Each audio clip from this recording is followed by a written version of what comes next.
Entonces vamos a comenzar con este curso que es clásico dentro de la red Link. ¿Por qué es tan difícil entender el diagnóstico? ¿Cómo puede hacerse mucho más fácil entender todo este proceso de llegar a una conclusión diagnóstica con un paciente? ¿Por qué? ¿Por qué pasa esto? Miren, fíjense, ustedes tienen a un paciente enfrente de ustedes y ustedes quieren saber exactamente el síndrome que tiene, pero ¿cuál es el método que usan? ¿Qué es lo que hacen primero? ¿Ven la lengua? ¿Ven el pulso? ¿Hacen preguntas? ¿Hacen palpación?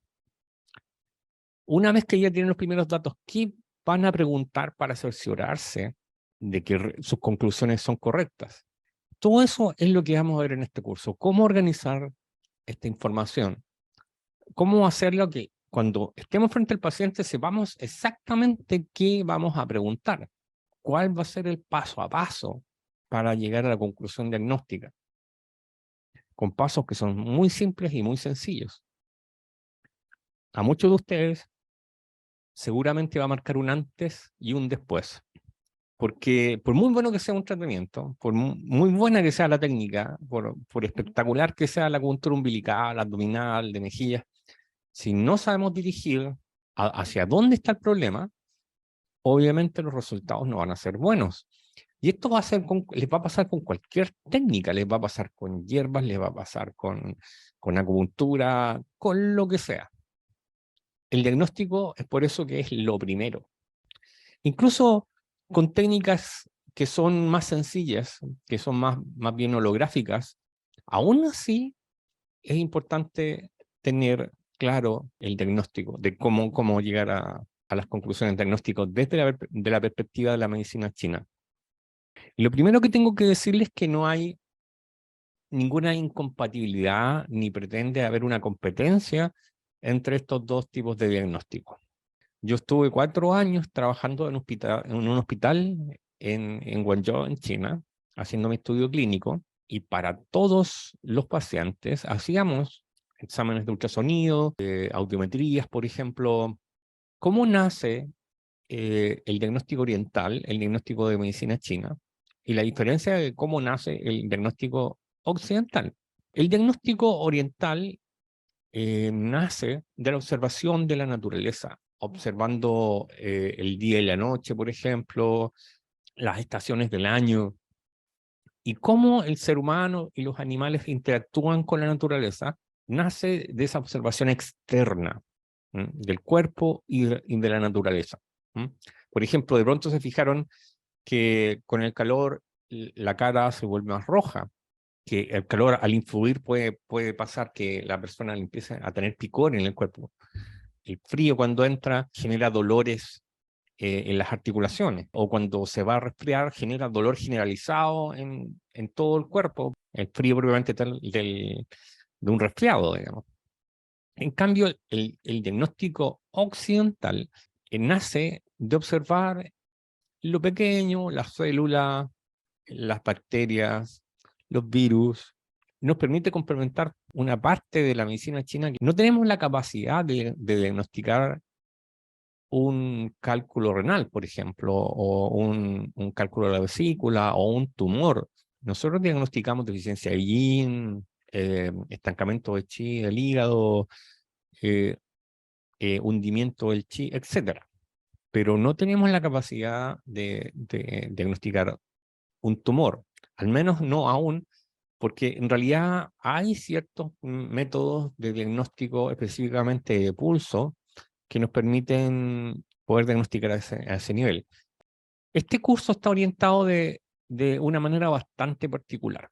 Cuando ustedes estudian síndromes, se dan cuenta que lo primero que estudian eh, es lo que se llama síndromes de chi, sangre y fluidos. Si ustedes aprenden bien chi, sangre y fluidos, el resto de los síndromes va a salir en forma espontánea. Y desde ahí vamos a ir sacando deducciones de cómo llegar a los otros síndromes que vienen, a los síndromes de los órganos propiamente tal. ¿Qué síntomas ustedes consideran que, que pueden ser generales en una deficiencia de yin?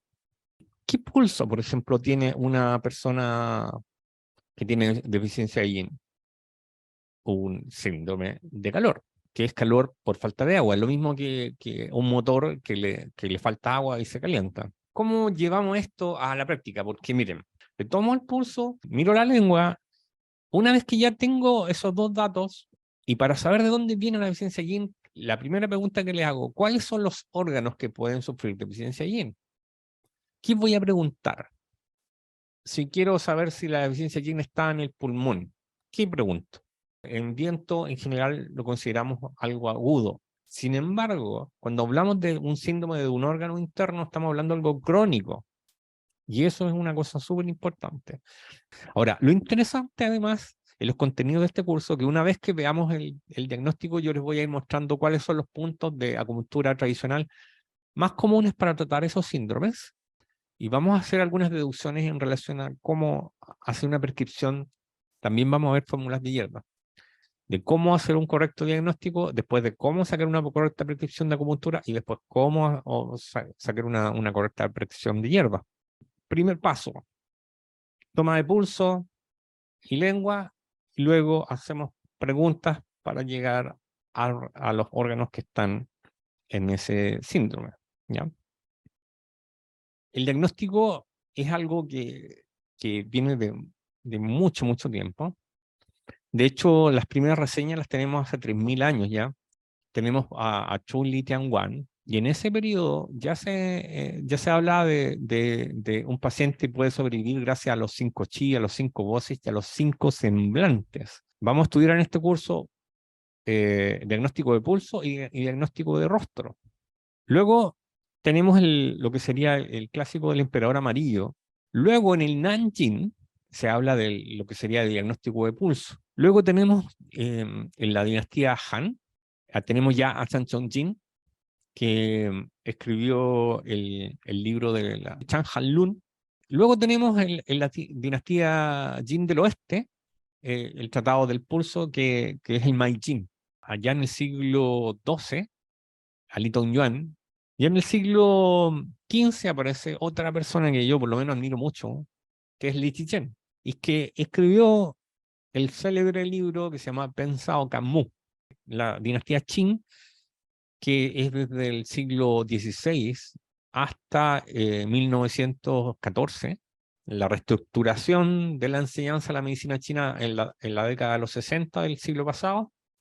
Tal como decía desde el Juan Di Neijing, se habla de estos 4 métodos diagnósticos que son observar, oír, oler, preguntar y palpar.